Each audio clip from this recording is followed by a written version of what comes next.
하나님 말씀 함께 보도록 하겠습니다. 요한복음 10장 7절에서 10절 말씀입니다.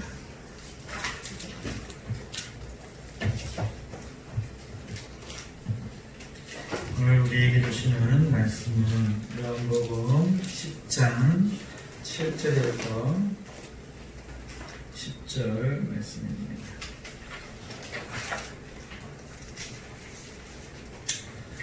잘하셨으면 우리 한 목소리로 합독하시겠습니다. 그러므로 예수께서 다시 이르시되 내가 진실로 너희에게 말하노니 나는 양의 문이라. 나보다 먼저 온 자는 다 절도요 강도니 양들이 듣지 아니하였느니라. 내가 문이니 누구든지 나로 말미암아 들어가면 구원을 받고 또는 들어가며 나오며 꼴을 얻으리라.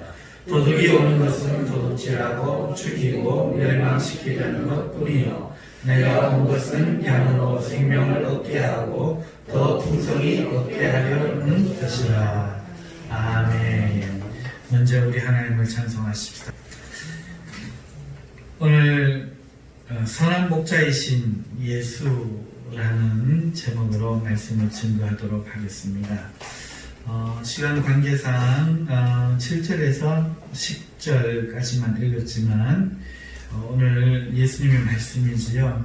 이 말씀의 본문은 10장 1절부터 18절까지가 한 달랑입니다. 그러니까 오늘 이 본문 말씀만 떼어서 보는 것이 아니라 전체를 보면서 선한 목자이신 예수님에 대해서 우리가 은혜를 받는 시간 되기를 바랍니다. 이 말씀은 우리와 이 예수님의 관계를 목자 그리고 양의 비유로 풀어서 설명해 주시는 주님 말씀인데요. 이 본문은 세 단락으로 나누어지지요. 먼저 1절에서 6절까지가 첫 번째 단락이죠. 그리고 이어지는 말씀이기는 하지만 그럼에도 7절부터 10절까지가 두 번째 단락, 그리고 나머지 11절에서 18절까지가 세 번째 단락이라 할 수 있겠습니다. 여러분, 이 본문이 참 제가 청년 때 읽으면서 참 은혜가 많이 되는 본문이었어요. 그러나 이 본문은 은혜로우면서도 대단히 좀 난해하게 느껴지는 본문입니다.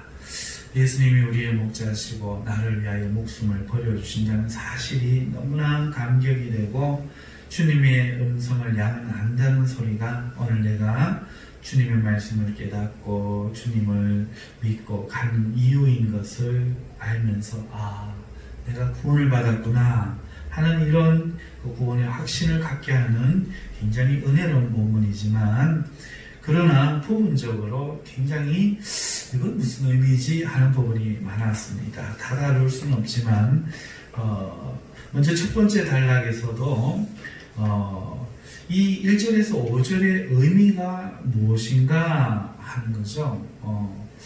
왜 예수님이 이 이야기를 하시고 하시는 목적이 뭔가. 6절에 보면은 제자들조차 그 하신 말씀이 무엇인지 알지 못한다고 되어 있어요. 그러니까 제자들도 이해를 못했다는 거죠. 듣는 당시 사람들조차도 하물며 2000년 세월을 격하고 한국에서 전혀 다른 문화에서 온전하게 이해하기가 참 어렵죠.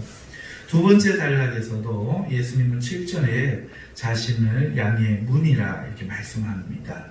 또 먼저 온 사람을 강도라 말하고 있는데 이때 이 강도라는 것은 도대체 누구를 말하는 것인지 제가 모르겠더라고요. 셋째 단락에서는 예수님은 자신을 선한 목자라고 말씀하시면서 양을 해치기보다는 양을 위해 목숨을 버리려 한다고 말씀을 하고 계세요. 근데 이건 좀 이해가 돼요. 지금은 우리는 이 셋째 단락의 의미를 알잖아요. 그죠? 구원의 복음이 무엇인지 아니까. 하지만 당시 사람들은 아직 예수님이 죽기 전이고 성령으로 조명받기 전이라서 이것을 이해할 수가 없었겠죠. 그러나 더 이해하기 어려운 점이 있는데 문맥적으로 단어가 부분과 이해가 안 됐어요. 예수님은 자신을 양의 문이라고 분명히 7절에 말씀하셨죠. 그리고는 11절에 가서 나는 선한 목자라 이야기합니다. 양의 문과 목자, 뭔가 이렇게 의미가 같은 범주 안에 있는 듯 하면서도 조금은 이상하고, 그래서 이것이 참 이해가 하기 어려웠습니다. 예수님이 목자인 것은 이해하는데 이 문이라는 것을 어떻게 목자와 연결시켜야 되는가, 이러한 난해한 것들이 조금은 있는 본문이 이 본문인 것 같습니다. 또 성경이 난해하다는 것을 스스로 자증하고 있잖아요. 그들은 그가 하신 말씀이 무엇인지 알지 못하니 라든지, 이 말을 들은 사람들이 우리가 읽었는 그 3절에 22절 23절을 보면은 그가 미쳤다. 그가 미쳤다.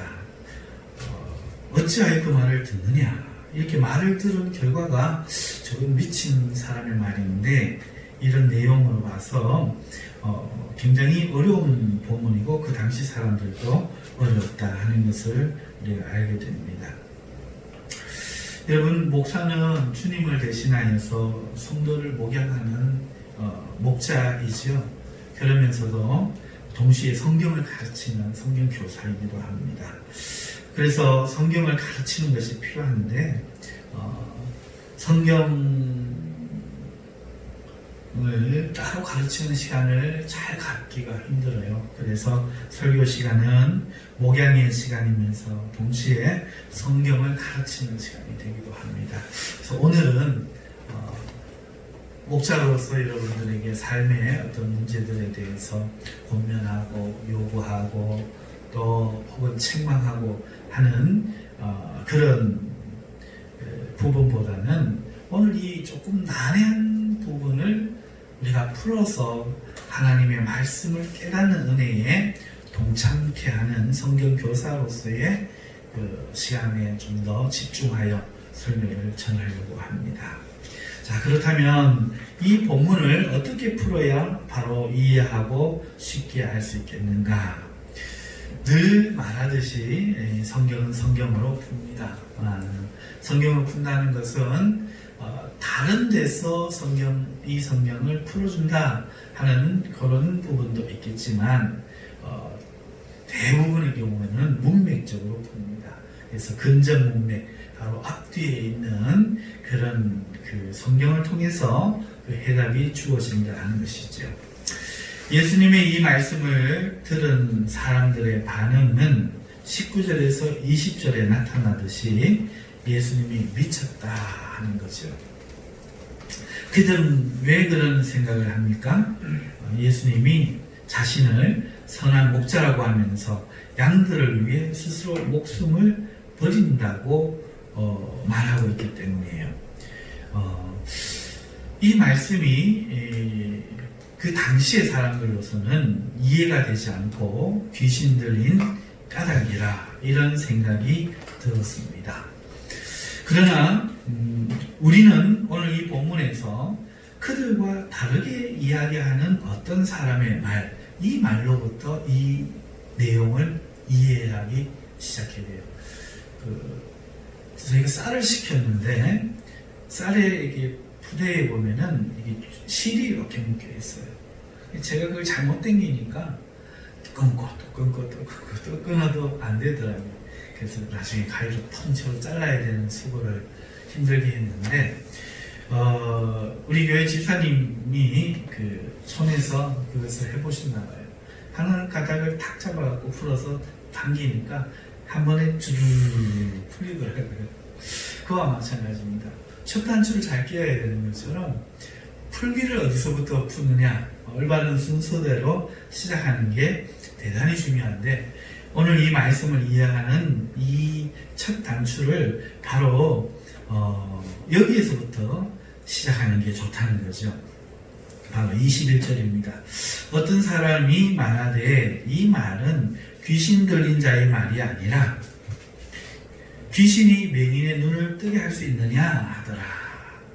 이 말인즉슨 예수님의 말씀이 이렇게 난해하여 그의 제자들조차 이해하지 못하고 못 알아듣고 다른 사람들도 전부 예수님이 무슨 말을 하는지 모르겠고 또 스스로 죽겠다 하니 귀신 들려 미친 거 아닌가 하는 생각이 들지만은 그럼에도 미쳤다고 볼 수 없는 것은 어떻게 맹인의 눈을 뜨게 할 수 있는가 하는 말이라는 것이죠.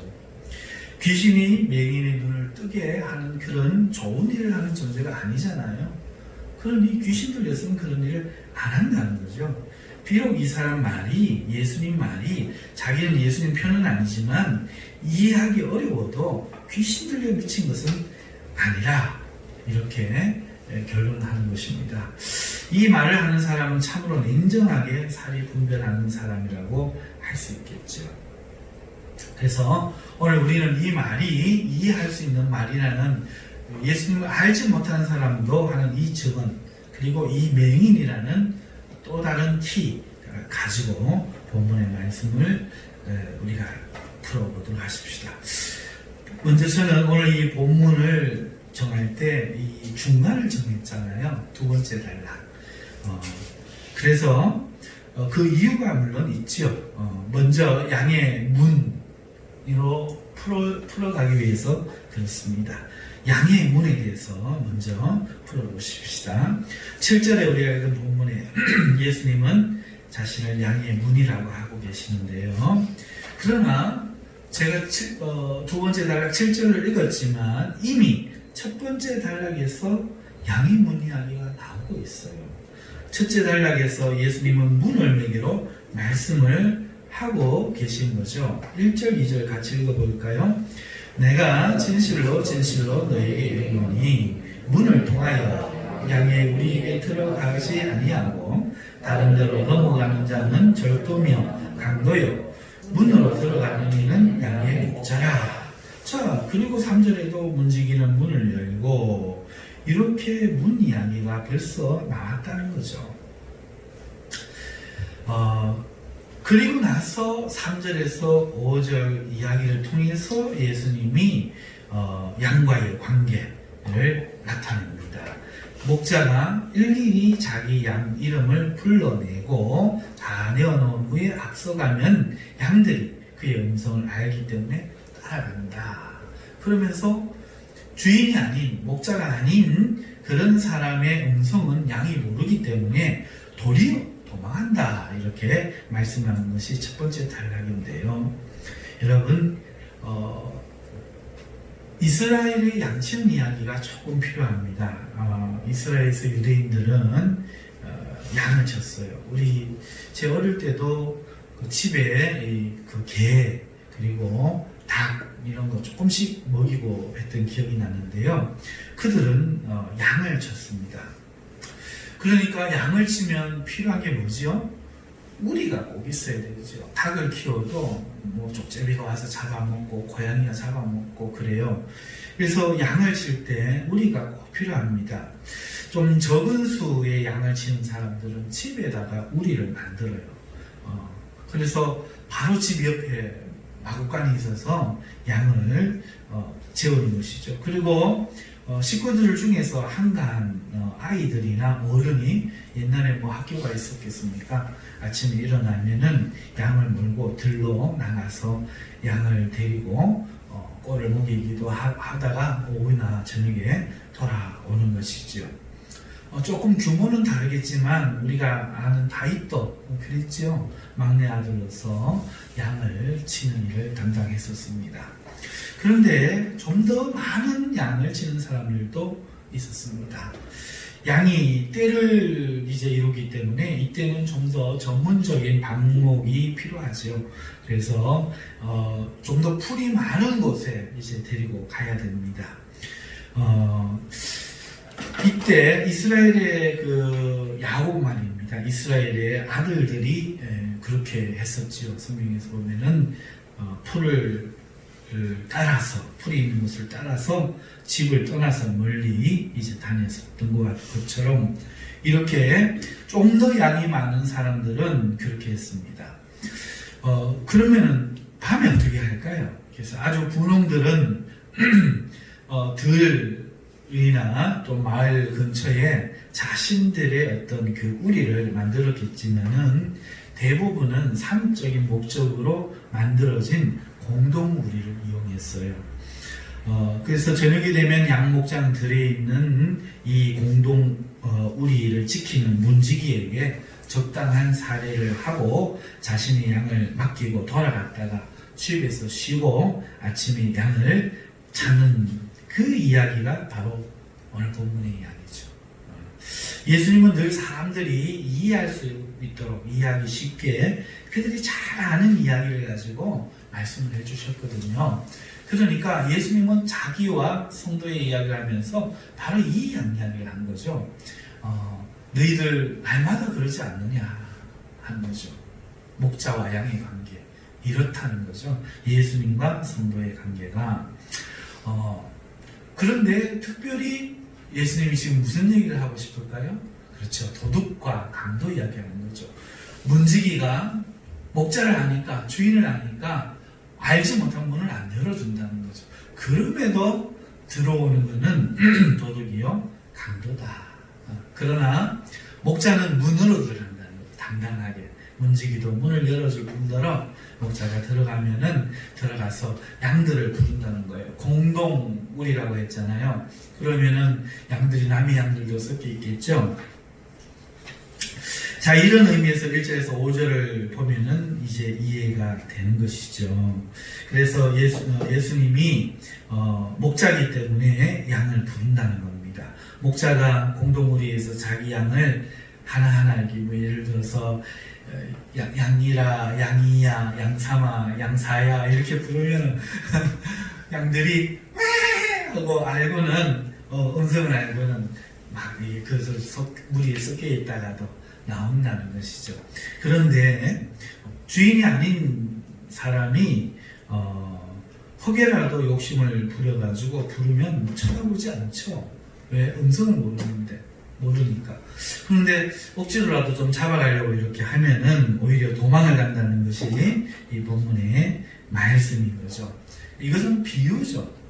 비유입니다. 본 이야기를 하기 전에 비유로서 이렇게 애착 관계, 믿을 수 있는 신뢰 관계에 대해서 이야기를 하는 것이죠. 그렇다면 왜 이 말씀을 하실까? 이 말씀을 왜 하는 거죠? 이유가 우리가 궁금하잖아요. 갑자기 왜 이야기를 하실까? 우리가 아까 그 키를 어디서 풀어가야 된다고 했죠? 21절 이 사람의 이야기. 예수님을 알지 못하지만 증거한 귀신 들린 거 아니다 한 사람의 이야기. 그 사람의 논거가 뭐죠? 그렇다면 어떻게 맹인의 눈을 뜨게 했느냐 하는 거죠. 맹인의 눈 있습니다. 맹인이 키라고 말씀을 드렸는데 바로 맹인 이야기를 가지고 예수님이 이 이야기를 시작했다는 거죠. 우리는 아까 근전 문맥의 뒷부분을 보았죠. 그 앞부분에 있는 이야기 보세요. 39절에서 41절 무슨 얘기가 나옵니까? 바로 나면서부터 맹인되었던 자의 이야기가 나옵니다.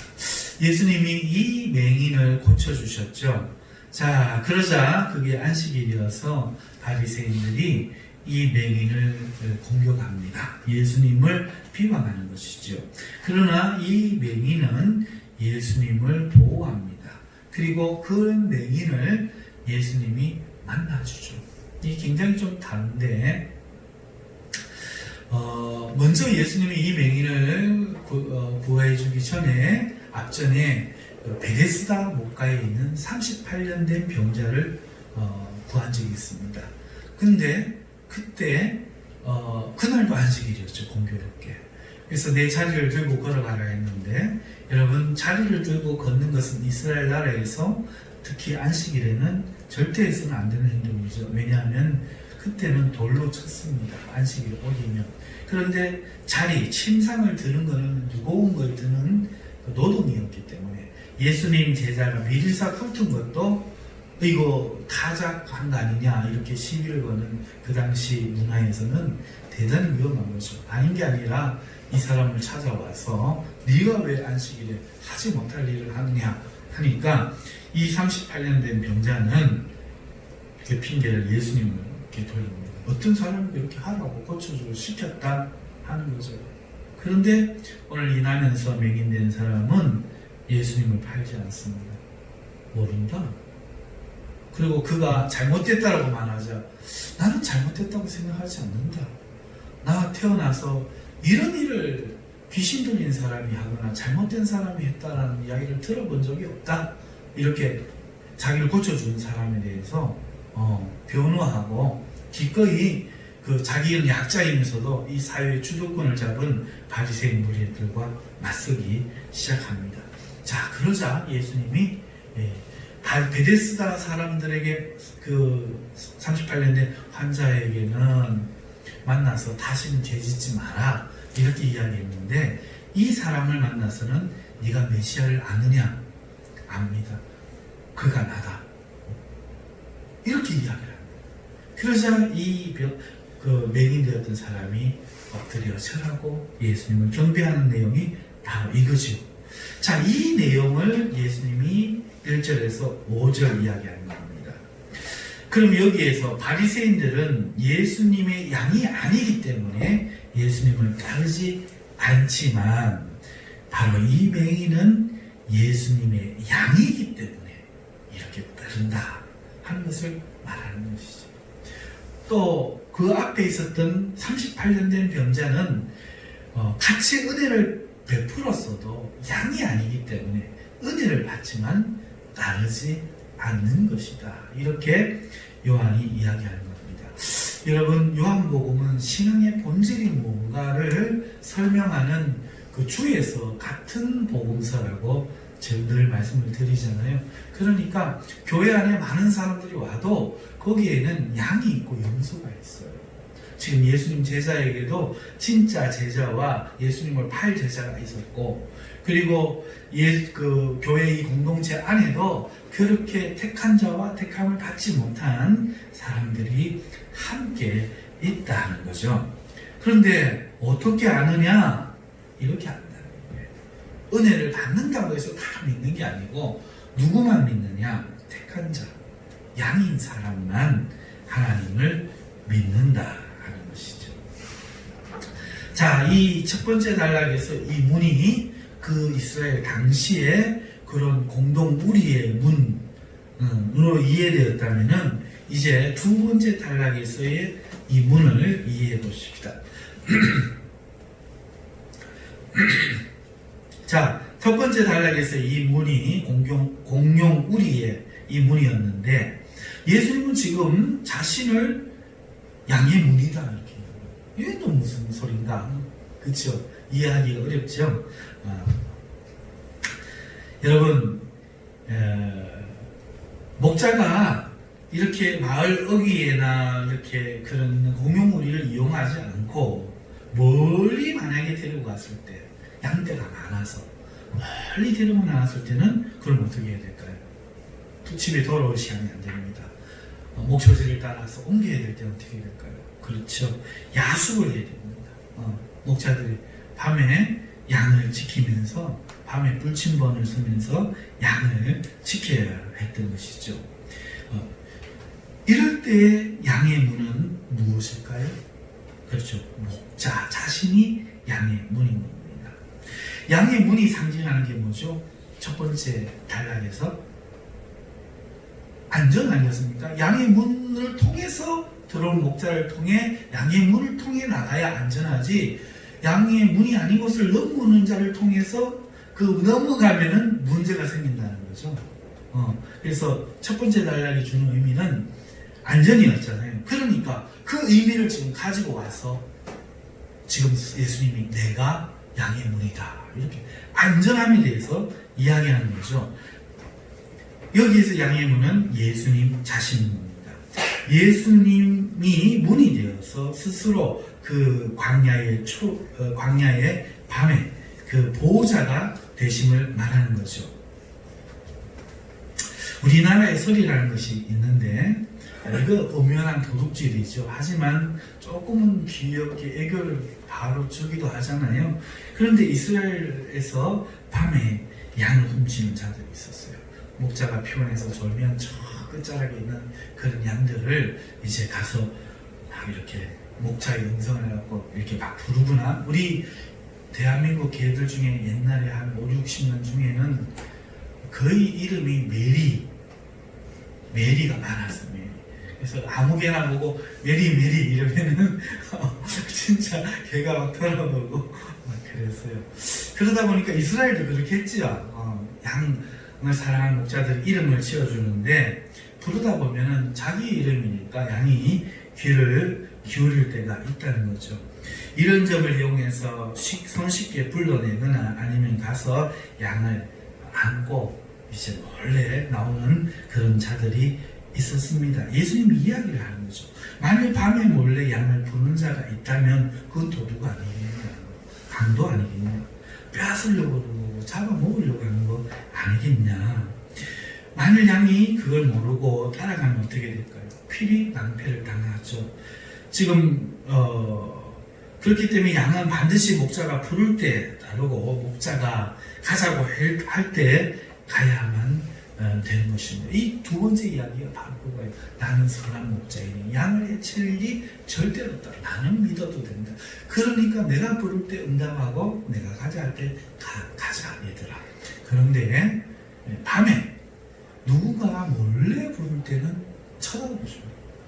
우리가 신앙생활을 이렇게 하다 보면은 누군가가 자꾸 본류에서 벗어나서 다른 어떤 성경 공부 가자 뭐 하자 뭐 이런 때가 참 많죠. 정통적인 교회 안에서 신앙생활을 하지 못하게 하고 어느 기도원이 있다 뭐 어디가 있다 자꾸 그런 이야기들이 많아요. 여러분 여기서 우리는 양의 사명을 발견하죠. 성도의 사명, 성도의 사명이 무엇인가? 목자이신 예수님의 음성을 잘 구별하여 듣는 겁니다. 절대로 다른 이의 음성을 들으면 큰일 납니다. 오늘 이 땅에도 많은 도둑과 강도가 들끓고 있죠. 유튜브만 봐도 저마다 하나님의 말씀이라고 하는 설교들이 넘쳐납니다. 그런데 가만히 들어보면 비성경적이에요. 굉장히 많아요. 그런데 그 달린 댓글들을 보면 무수히도 많은 사람들이 은혜가 됩니다. 감사합니다. 이런 이야기들이 있는 걸 봐요. 저도 혹여라도 도움이 되려나 싶어서 성경을 좀 더 연구하시기 바랍니다. 이단이 아닌 사상은 그렇게 댓글을 달기도 하고 어떻게 이런 엉터리 설교를 하실 수가 있습니까? 하고 댓글을 달아요. 물론 그 목사님이 아주 큰 교회 목사님이라서 연락이 오시면 이제 그 본문에 관해서 좀 더 이야기를 주고받고 제가 틀렸으면 인정하고 만약에 그분이 틀린 것이 깨달아지시면 인정을 한다면 하나님을 위해 성도를 위해 좋은 일이 되겠죠. 자 이렇게 해서 성도의 사명은 주님의 음성을 바로 듣는 것, 양의 사명은 주님의 음성을 듣는 것이죠. 예수님은 이렇게 우리를 지키는 문이기 때문에 오직 예수님을 통해서만 들어가고 나오며 꼴을 얻어야 됩니다. 그것이 우리의 사명이다 하는 것이죠. 여러분 오늘 제가 특별한 이야기를 하는 게 아니죠. 우리가 다 알고 있는 이야기인데 이미 이 말씀을 이해하지 못해도 다 알고 있는 이야기인데 오늘 본문을 성경 교사로서 이해하기 위해서 풀어주는 겁니다. 자 그렇다면 강도는 누구입니까? 도둑은 누구입니까? 본문에서는 바리새인이죠. 하나님의 율법을 지키지 않는 유대인들의 불신앙을 규탄하며 일어섰던 사람들이 바로 바리새인입니다. 바리새인은 어떤 집단이 아니에요. 서기관일 수도 있고 제사장일 수도 있고 사내들인 공회원일 수도 있죠. 심지어 헤롯 땅일 수도 있습니다. 물론 헤롯 땅이 바리새인에는 잘 안 들어갑니다. 그러나 이 바리새인은 율법이 조상들에게 주어진 율법이 있는데 사람들이 말만 하고 지키지 않는 거예요. 이러면 안 된다 우리가. 그래서 우리가 신앙을 개혁해보자 이렇게 해서 일어난 사람들이 바로 바리새인이라는 거죠. 그런데 예수님은 지금 이 바리새인을 강도라고 이야기하는 거죠. 나보다 먼저 온 자 바로 바리새인. 개혁이라고 일컫고 나를 따르라 일컫고 우리를 따라야 한다고 지금 말하고 있으면서 네가 지금 안식일 범한 것을 보지 않느냐? 어떻게 안식일 날 그렇게 일을 할 수 있느냐? 이러면서 예수님을 마귀와 귀신 들린 자와 같이 몰아붙이고 자기들이 옳다라고 이렇게 주장하는 사람들은 하나님의 말씀을 위하고 개혁하는 것 같지만 사실은 그들에게 주머니를 털려고 하는 도둑이요, 그들을 잡아먹고 자기의 소유물로 삼으려고 하는 강도다, 이렇게 예수님이 이야기합니다. 여러분, 아까도 잠깐 언급했지만 성경 공부해 봅시다 이렇게 접근하는 사람들 중에 신천지가 많죠. 여호와의 증인, 신천지, 구원파, 여러분 우리 대한민국의 이단이 얼마나 많습니까? 그리고 그들의 열심을 보십시오. 우리와 다릅니다. 우리는요, 주일날 예배하는 것도 힘들어하고 그렇잖아요. 그런데 그들은요, 헌금도 엄청 하고 집을 팔아 하고요. 그들은요, 전도를 목숨 걸고 합니다. 다르죠? 그렇게 해서 그들은 천국 갈 줄 알지만 어떻게 됩니까? 삶이 비폐해지고 황폐해지고 성령을 잃어버리고 구원에서 떠나 다른 사람의 소유물로 전락해 버리고 진리와 상관없어지는 거죠. 이 사람들이 뭐겠어요? 자기들이 대한민국 교회는 다 잘못되었다. 정통교회가 힘없고 생명 없고 사람 없고 말씀 없고 없고 하면서 자기들만 있다는 거예요. 그러나 그들은 도둑이요 강도이지 않습니까? 신천지 교회의 재산이 얼마나 많습니까? 얼마나 어마어마해집니까? 그러나 그 성도들이 누리는 건 뭡니까? 두려움이죠. 그 12지파에 들어야 되고 12만 14만 4천 명에 들어야 된다는 그 조바심. 그러나 우리 기존 기성교회 성도들은 어떻습니까? 아무것도 안 하면서도 나는 천국에 갈 거라 굳세게 믿는 믿음을 가고 있지 않습니까? 하나님의 은혜를 본능적으로 하는 거죠. 목자가 나를 사랑하고 돌보는 거지, 내가 목자를 골라갖고 따르고 막 지켜야 된다라고 생각을 안 한다는 거죠. 목자가 주도적으로 하기 때문에 기존의 성도들은 기도 안 해도, 찬송 안 해도, 성경 안 보면서도, 전도 안 하면서도 속으로는 맨날 해야 된다. 공부하는 사람이 맨날 공부해야지 하는 것처럼 맨날 해야 된대. 그러면서도 자기는 구원받는다고 믿고 있잖아요. 이 하나님의 은혜지요. 그런데 밖에서 양의 이름을 부르는 거죠. 야야야야, 여기 꼴이 좀 더 많아, 이쪽으로 와. 부르는 거죠. 그러면은 이 양이 속이 되게 듣지만 음성을 모르는 음성이면 조심해야 된다. 예수님 지금 절대로 듣지 마라 이야기하는 거죠. 강도다, 도둑이다. 내가 문이다. 오직 나를 통해서 들어가고 나가며 오를 얻어야 된다. 이 말씀을 그들이 잘 아는 이야기를 통해서 지금 해주고 계시고 우리에게도 해주시는 거죠. 여러분, 이런 도둑과 강도가 이단에게만 있을까요? 정상적인 교회에도 이해가 되잖아요. 하나님의 말씀을 다르게 가르치지 않고 자신들만이 옳다고 외치고 오직 자기 교회만 바르다고 외치는 교회에 그 강도들이 계시고, 우리 교회가 맞다는 거예요. 이게 하나님의 말씀이지 않느냐가 아니라 우리 이 말씀 이야기하면서 우리 교회가 맞다는 거예요. 이거 내가 맞다는 거예요. 봐라, 하나님 말씀이 이거 아니면 우리 교회에 다니거나 말거나 이 말씀이 맞지 않느냐. 왜? 예수님만 문이니까요. 그런데 대한민국 교회가 개교회주의가 되어가지고 일부 목사들이 이런 바리새인의 역할을 여전히 계속 하고 있습니다. 우리 교회도 얼마든지 그럴 가능성이 있어요. 이 부족한 정도 언제든지 여러분을 이용하고 싶고 여러분의 돈을 탐하고 싶고 여러분을 수적으로 부리고 싶은 그런 생각을 할 수 있는 죄인이라는 것이죠. 그래서 교회 머리는 주인이신 예수님이지 목사가 아니에요. 목사는 이 공동체를 대표하는 사람이긴 하지만 신앙의 삶을 지도하는 목자이요 성경을 가르치는 교사이기는 하지만 그럼에도 여러분과 저는 같이 주님의 양입니다. 그래서 때로 제가 잘못 가르치면 여러분들이 경계를 하고 응징을 해요. 그래서 우리 장로님에게 제가 공부를 듣지 않고 하나님 말씀 아닌 것을 가르치거나 교회에 설교할 때는 권면해서 안 되면 그때는 저를 쫓아내야 되는 것이 장로님입니다. 선서할 수 있습니까? 하고 선서를 시키는 이유가 그 이유예요. 우리 모두 하나님의 왕 같은 제사장이고 우리 모두는 오직 말씀에만 문을 열지 사람의 노예가 되어서는 안 되는 겁니다. 자, 이게 소형교회든 대형교회든 똑같아요.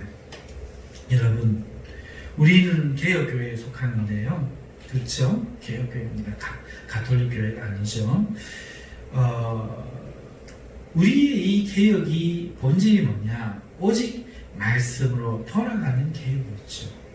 가톨릭에서 말씀을 어그러지게 가르치고 할 때에 그 말씀이 틀린 것을 알고 원래의 말씀으로 돌아가는 그것 바로 우리 개혁이었습니다.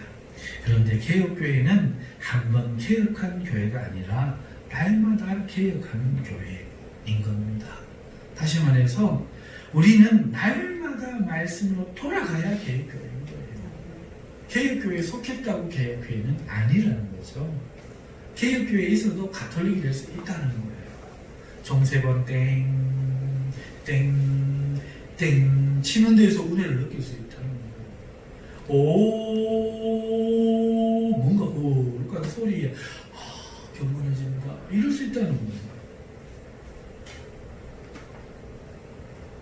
오직 말씀의 진리가 내 안에서 나를 자유케 하고 죄에서 풀어주면 거듭나며 성령의 도구가 돼서 나를 말씀의 길로 몰아가게 하는 그 말씀으로 가는 길만이 개혁되는 교회입니다. 날마다 우리가 힘써야 될 게 그거고 오늘 예수님이 나로 말미암아 나를 통하여 들어가고 나오며 꼴을 얻는다는 말씀이 바로 이 말씀을 통해서 은혜를 받을 수 있다 하는 말씀인 거죠. 그러니까 신경 써야 될 게 모르겠어요. 이 교회 예배 열심히 출석하는 게 이유가 뭐예요? 출석 자체가 중요한 게 아니라 거기에서 말씀 앞에 서고 그 말씀 붙들고 기도하고 그 말씀으로 찬양하기 위해서 하는 거예요. 이걸 잊어버리고 오늘도 교회 왔다. 됐다. 오늘도 막 내 양심을 헌금했다. 됐다. 이게 아니라는 거죠. 마음을 다하고 목숨을 다하고 뜻을 다하여 주 너희 하나님을 사랑하라 했으니 오늘 내 삶이 어렵지만 내 삶도 하나님께서 돌보신 것이지만 그럼에도 하나님의 교회에 하나님의 이 복음 전도의 일을 위해서 내가 예물을 하나님께 구별하여 말씀을 따라 드리는 거기에 건물의 가치가 있는 거지. 남들 눈 생각해서 5,000원 할까? 10,000원 할까? 50,000원 할까? 아무 의미 없는 거야. 안 하는 게 나아. 하나님 모욕하는 거죠. 그러지 마세요. 아까워하지 마세요. 안 해도 하나님은 주고 싶어 하지 받고 싶어 하는 하나님이 아니에요. 우리가 드릴 때는 이건 권리야. 하나님 앞에 아들이 직장에 나가서 첫 월급을 받아갖고 내복 옛날에 사다 드렸잖아요. 왜 내복 사입기가 힘들었건 그때는 그냥 외투는 사입어도 겨울에 추워도 내복을 없고 있기 때문에 정말 필요한 내복을 사다가 운동소 안에 부모님 저월급하면 드린다는 이유가 그거거든요. 정말 아버지 어머니 기쁘게 하기 위한 그런 마음이잖아요. 우리의 헌금은 그런 거예요. 하나님 돈이 뭔 필요가 있어요. 주시면 주셨죠. 그걸 아깝고 떨리는 마음으로는 절대로 하지 마세요. 하나님 정말 하나님 감사합니다.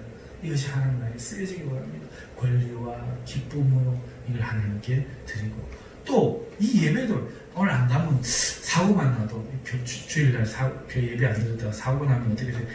예배 안 돼서 주님 뭐라 가시는 것 같아. 그런 주님 아니에요. 오히려 내가 주님을 사랑하지 못하면 마음이 아파야지.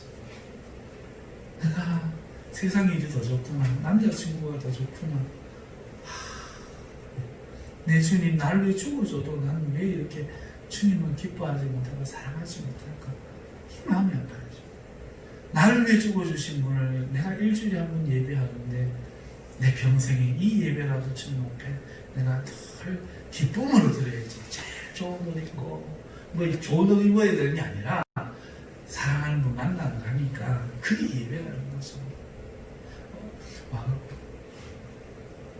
이래 읽지 말고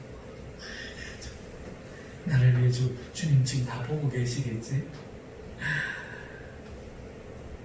그게 예배죠. 우리는 영만 있는 게 아니라 몸도 있잖아. 내 몸 자세하는 주님 보시기에 아름답도록 감사한 마음을 가지고, 그게 바로 말씀으로 돌아가는 계획입니다. 교회 참석 안 하다 수요일 금요일도 마저 보는 거, 기도 안 하고 있다 기도 30분 1시간 더 하는 거, 헌금 1,000원 하다가 10,000원 하는 거, 이게 계획 아니에요. 하나님을 사랑하는 거, 말씀으로 돌아가서 예수님을 내 앞에 모시고 그를 주인 삼고 그의 가르침을 받고 그를 사모하면서 그를 따라가는 거, 그게 교육이죠. 아멘. 그게 이 교회도 상관없고 저 교회도 상관없어요. 그러나 하나님은 오늘 이 교회에 네가 좀 시간 생활해라, 말씀 좀 배워라 했기 때문에 보내주신 그걸 아니까 오늘 여기서 하나님의 뜻인 줄 알고 형제들을 사랑하고 하나님 말씀을 열심히 배우고 교회 지도를 받고 우리가 하나님께 하듯이 열심히 할 뿐이죠. 그래서 늘 주님을 봐야 하는 줄로 믿습니다. 자, 본문으로 이제 돌아가서 마지막 마무리합시다. 이런 의미에서 이스라엘을 잘 이해하고 있던 예수님은 이 양치는 이야기를 통해 목자와 성도의 관계를, 양의 관계를 예수님과 우리 성도의 관계로 잘 설명하고 있다는 겁니다. 그렇게 우리는 맹인과 같이 비록 환난을 당했고 어려움 속에서 주님의 은혜를 잊고 주님을 만나게 됐지만 마음속으로 우리가 주님을 따르게 되는 것은, 은혜를 입은 다른 사람은 떨어져 나가는데 베드로가 우리가 따르는 것은 이유가 있다. 요한 사도의 말에 의하면 네가 양이기 때문입니다. 그가 네의 목자이기 때문에 이야기해 주고 싶습니다. 예수님의 말씀. 오늘 우리가 예수님을 믿고 따르는 것은 내 의지인 것 같아도 사실 뭐다? 내가 주님의 양이기 때문에 저절로 안다. 아, 이게 내가 따라야 될 주님의 말씀이구나. 저절로 깨달아집니다. 인간의 심리를 이용하고 동기를 부여하고 뭔가 그 마음에 어떤 그 감동을 주고 이런 게 아니고 내 엄마인 걸 내가 아는 거죠. 우리 예수님, 이게 바른 말씀인 것을 우리가 안다는 거죠. 양은 저절로. 이 이야기를 하시고 싶은 거죠.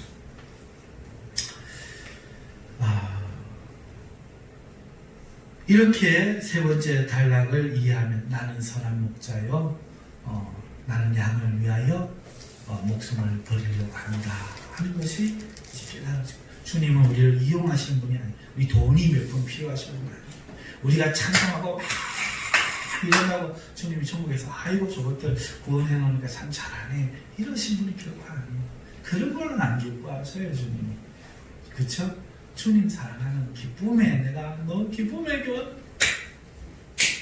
이래야 주님이 니네 길이 좋아하나 나도 니 좋다 이러시면서 하시는 것이지, 막 자 뜨겁게 박수 칩시다 지금 그게 아니고 우리가 기쁨으로 주님을 따를 때 주님은 우리를 어떻게 하신다?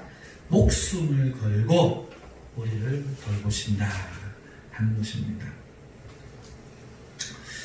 자, 이게 이제 본문의 말씀이었죠. 도둑은 빼앗고 바리새인은 빼앗지만 성도들 양 살살 간지럽히고 양들 좋게 하고 양들 편하게 하고 여기 더 좋은 꼴이 있다고 하면 목적은 잡아먹는 거예요. 그러나 예수님은 그렇지 않습니다. 예수님은 좁은 길, 좁은 문을 들어가시면서 나를 따라와라 하시죠. 네. 좀 고통스러울 수도 있고 힘들 수 있지만 그래서 안 가고 싶어 하는 생각이 들지만 거기가 안전해요. 왜? 예수님이 우리를 지켜주기 때문에. 네. 거기가 안전한 곳입니다. 자, 그러면은, 자, 보세요. 35절에 39절에 나타난 것처럼 이 맹인은 예수님을 메시아로 믿었잖아요. 이게 그 당시로서는 굉장히 놀라운 일이었죠. 바리새인들은 랍비들이 많았어요. 즉 선생님들이죠. 선생님들이 늘 가르치던 그 가르침을 아는 거죠. 예, 저기 일본에서 교과서에다가 독도는 자기네 땅이라고 가르친다면서요. 그러니까 그 자라는 아이들은 우리나라가 불법 점령하고 있다고 생각한다는 거예요. 자, 그런데 우리가 가갖고 아니다, 이거 우리나라 땅이다, 알만 이야기한들 그게 고지고대로 들리겠어요? 예, 그와 마찬가지죠.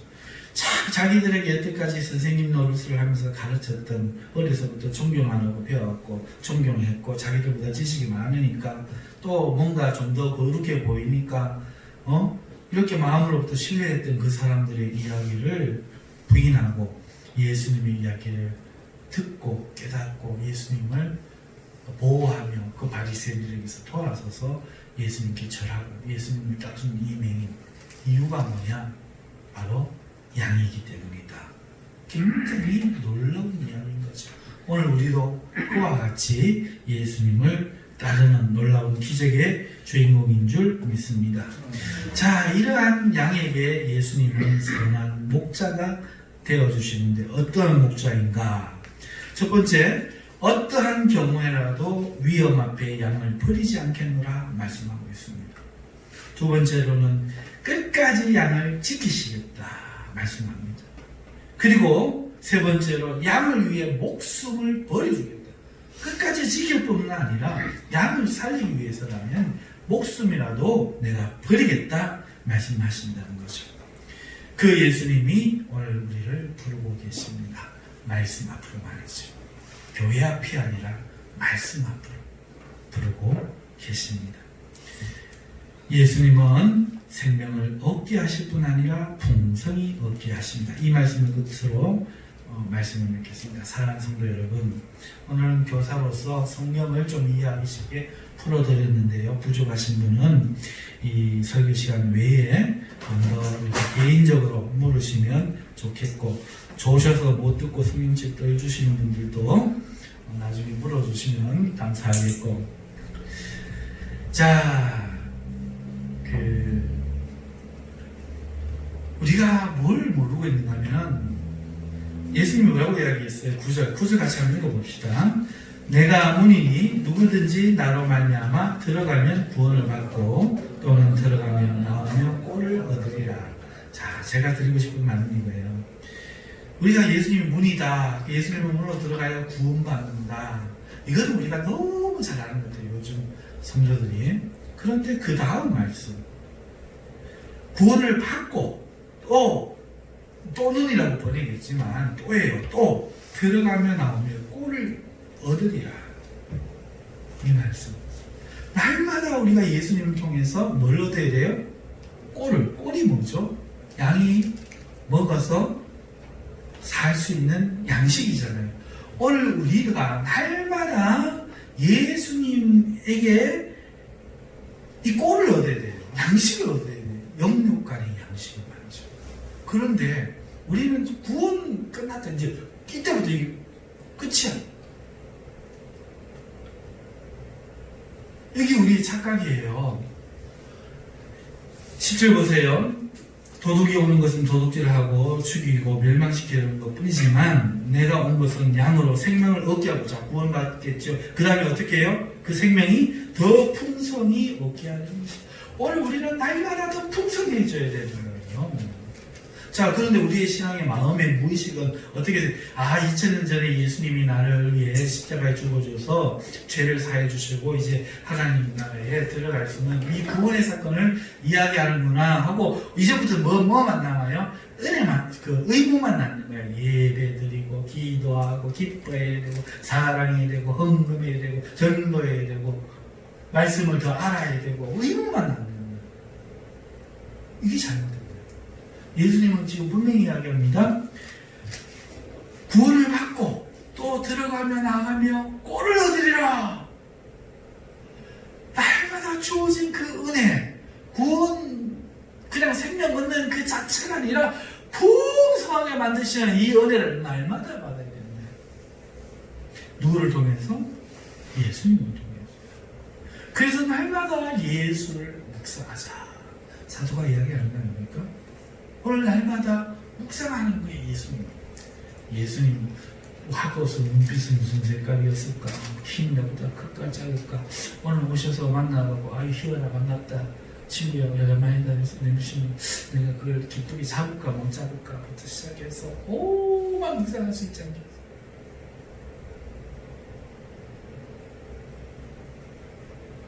나는 한 번도 이 예수님을 귀하게 이야기해서 내 이름 모르는 친구한테 밥도 사고 했지만은 참 길을 가다가 소자에게 5만원짜리 한 그릇 가지고 그 동행하신 분이 예수님의 이름으로 식사 한 그릇 하시지요. 그런데 주님 제가 육체로 이렇게 데리고 식사를 모실 수는 없지만 좀 식사 한 그릇 하세요. 저를 같이 식사하는 거예요. 왜? 이 소자를 내 이름으로 영접하는 자는 나를 영접하는 자예요. 주님 하셨습니까? 말씀 묵상하다가 맞네 내가 주님 밥 대접할 길도 있네.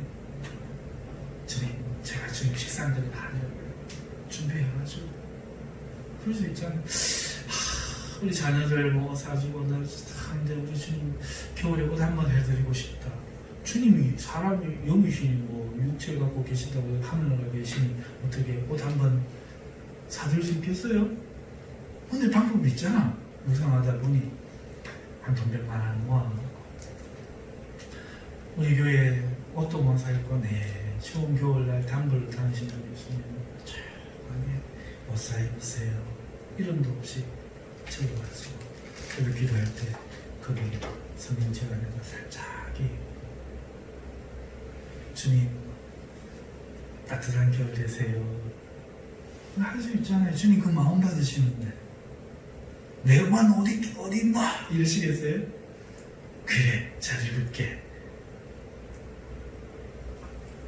양과 사랑을 자는 이런 관계이심을 믿습니다. 날마다 더 주님과의 사랑이 풍성해지고 그러니까 주님이 기뻐가지고 날마다 말씀하죠. 이런 은혜가 여러분들에게 있으시기를 주님의 이름으로 축원합니다. 기도합시다. 걸어가신 하나님